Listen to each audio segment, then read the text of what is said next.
Baik, bismillahirrahmanirrahim. Assalamualaikum warahmatullahi wabarakatuh. Teman-teman sekalian, kader TPK yang keren luar biasa ya. Kita ketemu lagi di ruang Bambang WI, ruang belajar kita semua. Dan kali ini kita akan bahas tentang verval atau verifikasi dan validasi keluarga berisiko stunting. Ini dilakukan supaya upaya pendampingan yang dilakukan TPK kepada keluarga-keluarga dalam pencegahan stunting bisa berjalan lebih efektif, efisien, dan tepat sasaran.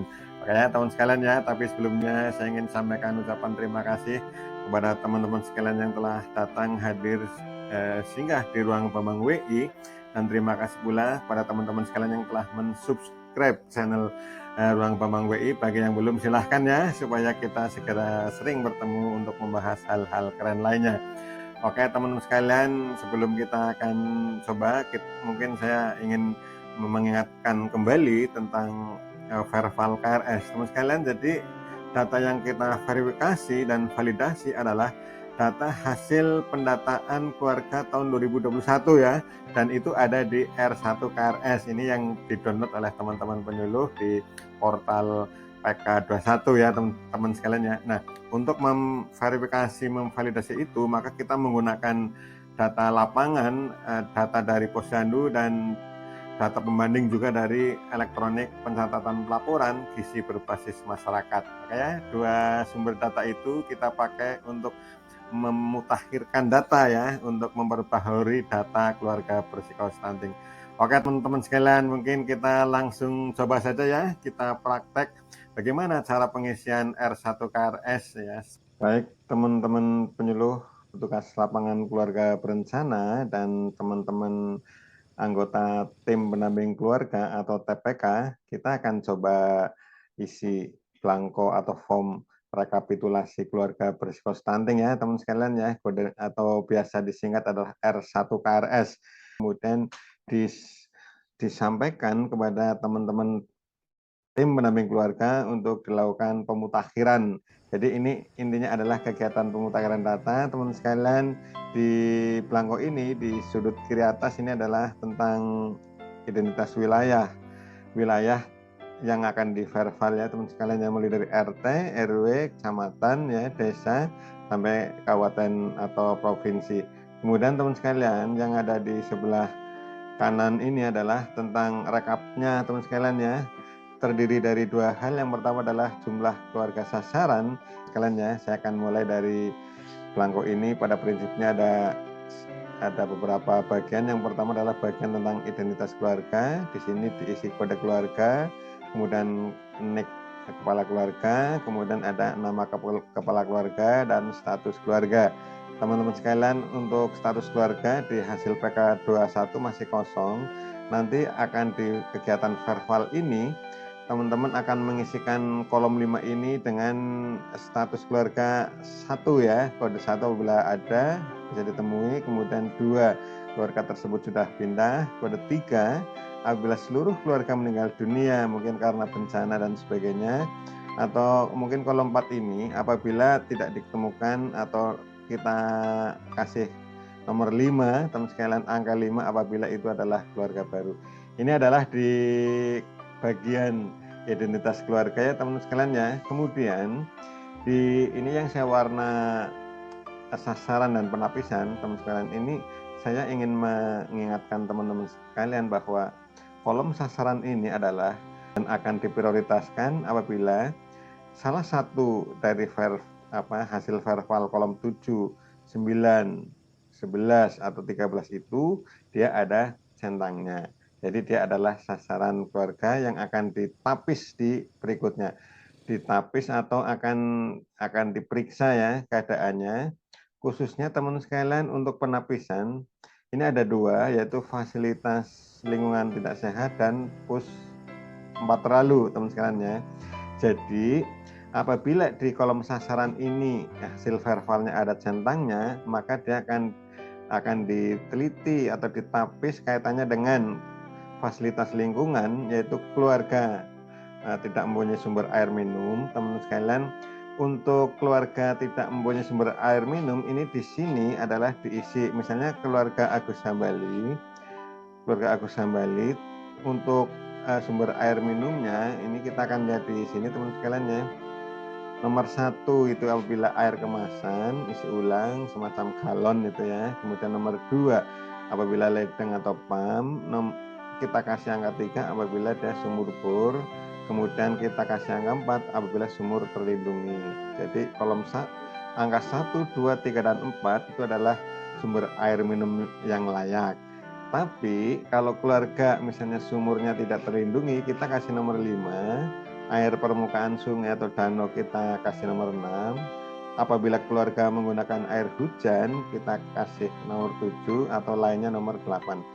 Teman-teman sekalian, apabila di sumber air minum yang layak itu ya, yang tidak layak itu misalnya dia mendapatkan angka 5, 6, 7 atau 8, ya, maka nanti ini salah satunya akan menjadi penentu bahwa keluarga sasaran itu berisiko stunting. Maka ya, teman, kemudian keluarga tidak memiliki jamban itu apabila 1, ini saya akan perlihatkan kodenya teman sekalian. Kita kasih angka 1 untuk kepemilikan jamban apabila dia dengan menggunakan septic tank ya teman sekalian ya. Kemudian 2 tanpa septic tank, 3 yang ketiga misalnya jamban umum, yang keempat adalah lainnya. Kayak teman sekalian ya, ini contoh apabila keluarga misalnya jambannya ada menggunakan septic tank, dia angka 1 gitu teman sekalian ya. Ini kodenya 1.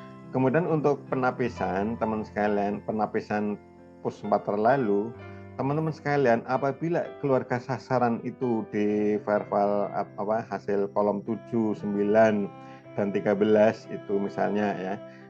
Ini yang akan diisikan di sini. Jadi keluarga tersebut misal umur istri terlalu muda ya atau masih, dia akan dicentang di sini. Ya, tapi kalau umurnya sudah mendingan dia tidak dikasih pink. Kemudian apabila terlalu tua 35 sampai 40 tahun, maka dia akan ini maksudnya bagi pus yang punya baduta, balita, dan hamil, apabila dia umurnya 35 sampai 40 tahun, maka dia akan dicentang ya. Ya teman sekalian ya, atau misalnya anaknya terlalu banyak, bagi keluarga yang punya baduta, balita, dan pus hamil itu anaknya terlalu banyak, maka dia akan dicentang. Tapi kalau anaknya cuma 2 misalnya, dia tidak dicentang.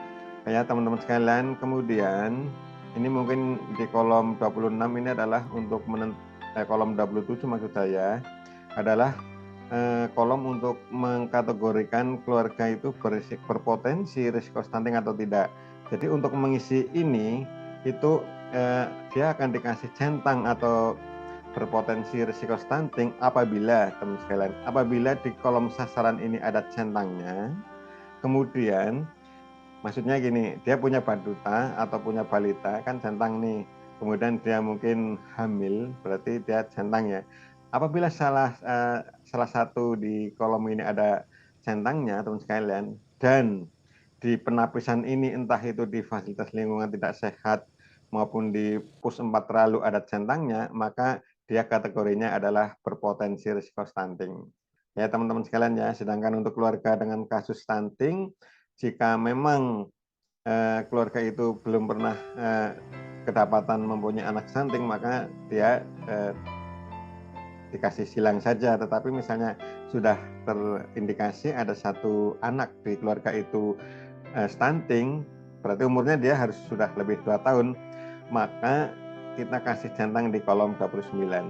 Kayak teman-teman sekalian ya, kita akan coba satu lagi untuk nomor 2 misalnya. Keluarga Ahmad Saifullah nomor 2. Dia di pendataan keluarga 21 itu tidak punya baduta ya atau silang ya. Tetapi setelah kita verifikasi, kita data lagi, dia ternyata sekarang punya baduta ya, punya bayi, maka kita kasih centang. Nah, teman sekalian, masih di keluarga Saifullah, apabila Pak Saifullah itu tidak punya balita, maka kita kasih silang di sini ya. Kemudian setelah misalnya juga dia punya balita, maka kita kasih centang. Nah, kemudian kita ketahui apakah dia pus atau tidak. Kemudian untuk pus hamil, teman-teman sekalian, kita lihat apakah di keluarga Saifullah itu dulu hamil teman sekalian ya, pas hasil PK21 dan dia sudah lahir menjadi balita. Sekarang dia sudah tidak hamil karena sudah melahirkan beberapa waktu yang lalu, maka kita kasih tanda silang. Oke teman sekalian ya, kemudian misalnya keluarga tidak mempunyai sumber air minum utama yang layak ya, tapi misalnya kita verifikasi sekarang misalnya dia sudah menggunakan ledeng ya, dia maka kasih angka 2 gitu. Kalau yang satu kan berarti, kalau yang satu untuk air minum kan berarti untuk air kemasan ya. Untuk ledeng atau pam dia angka 2. Oke teman-teman, kemudian keluarga tidak memiliki jamban yang layak apabila dia misalnya teman sekalian, misalnya dia punya jamban tapi dia pembuangannya tidak ke septic tank tapi ke kolam atau ke sungai, maka kita berarti dia nggak punya jamban kan, nggak punya septic tank, kita kasih angka 2. Oke. 2 kan ini berarti punya jamban tapi tidak ada septic tanknya. Kemudian teman sekalian, dia sudah tidak hamil ya, tapi dia punya balita. Nah, kita umur pus ibunya itu umur berapa? Kalau misalnya dia tidak terlalu muda, kita kasih silang, umurnya cukup. Kemudian ketika hamil kemarin itu dia misalnya terlalu tua, maka kita kasih centang misalnya. Atau kalau terlalu dekat tidak, berarti kita bank. Kemudian untuk terlalu banyak tidak juga karena anaknya baru 2 misalnya, kita kasih silang.